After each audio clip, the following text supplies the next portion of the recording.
What do you see when you look at Dubai? A skyline of extraordinary buildings, flat screen hotels, vast highway, artificial island, shocking destination, and some of the world's most recognizable real estate. But Dubai is not really a story about buildings. It's a story about vision. How does a city transform itself from a regional trading center into a globally recognized destination for business, tourism, investment, and real estate? And perhaps more importantly, what can African city learn from that? Dubai's transformation did not happen overnight. Before the skyscrapers, there was the creek, trade, ports, road, an airport, and a growing ambition to connect Dubai to the rest of the world. The most important lesson is that the transformation began with more than property. It began with infrastructure and connectivity. Roads connected places, ports connected markets, airports connected people, and infrastructure created the conditions in which investment could happen. Then came real estate. But real estate was not operating alone. It was becoming part of a much larger economic strategy. Dubai demonstrates an important principle in urban development. Real estate is not simply about constructing buildings. A new development creates demand for roads, transport, utilities, retail, schools, hospitality, and other services. Businesses naturally follow infrastructure. Jobs follow businesses. People follow jobs. And people create demand for housing. This creates a cycle. Infrastructure to investments to development to employment to demand. Demand to more real estate. When these elements are planned together, the real estate becomes more than a physical asset. It becomes part of an urban ecosystem. And this is one of the most important lessons for African cities. The question should not simply be, how many houses can we build? It should be, what kind of city will those houses create? Look closely at Dubai, and another lesson becomes very clear. Mobility matters. Roads, interchanges, public transport, and connectivity determine how people experience a city. Because the value of property is not determined only by what is inside the walls, its value is also influenced by what surrounds it. Can people get to work? Can children get to school? Can businesses access customers? Can residents reach healthcare, shopping, and recreation? This is why urban planning and real estate cannot be treated as separate versions.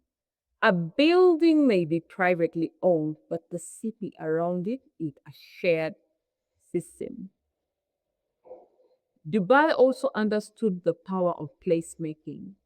A waterfront became a destination. A shopping center became an experience. A business district became a lifestyle. A residential development became a community. This is the difference between constructing buildings and creating spaces. And this distinction matters enormously for Africa. Across African cities, we are seeing rapid residential and commercial development. But the next question is not simply whether we can build more. Can we create places where people actually want to live, work, invest, and spend time? Because the most successful real estate developments are not isolated projects, they're connected to the life of the city. But Dubai's greatest real estate asset may not be concrete, steel, or glass. It may be its brand. Dubai has built a global identity associated with ambition, opportunity, connectivity, luxury, and innovation. And that matters because investors do not only buy property, they buy confidence in a place. They buy into perception of its future. They ask, is this city connected? Is it growing? Is it attracting businesses and talents? Does it have a vision? And perhaps most importantly, Do I believe this city will be more valuable than it is today? That is the power of a city brand. But perhaps the most important lesson is that successful cities cannot only plan for today. They have to plan for the city they want to become. Dubai's 2040 urban master plan looks beyond individual buildings and considers the wider urban system, communities, mobility, infrastructure, economic activity, green status, and quality of life. The concept is simple. Don't just develop land, develop a city. For African cities, it is a critical challenge. Kampala, Nairobi, Lagos, Accra, Kigali, Johannesburg. These cities are growing rapidly. The question is not whether they will grow. The question is whether that growth will be planned or simply happen.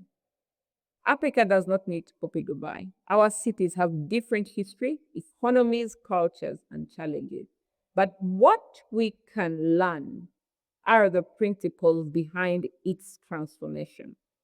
Think long term, connect infrastructure with development, create economic centers and not just residential assets, build places and not isolated buildings, plan around people and their daily journeys, and build a city identity that gives investors a reason to believe in its future. Most importantly, urban development needs collaboration between government, planners, developers, investors, and community. Because no single developer can build a successful city alone. Dubai's story is ultimately not about how many skyscrapers it built. It's about what happened when vision, infrastructure, investment, planning, and ambition come together. Africa now stands at its own urban crossroads. Our cities are growing, our populations are growing, our demand for housing, infrastructure, and investment is growing. The opportunity is enormous. No, we do not need another divine. We need African peoples that are bold enough to imagine their own future and disciplined enough to plan for it. Because the future African city is not something we should simply wait for. It is something we can design right now. Until the next time, thank you for watching.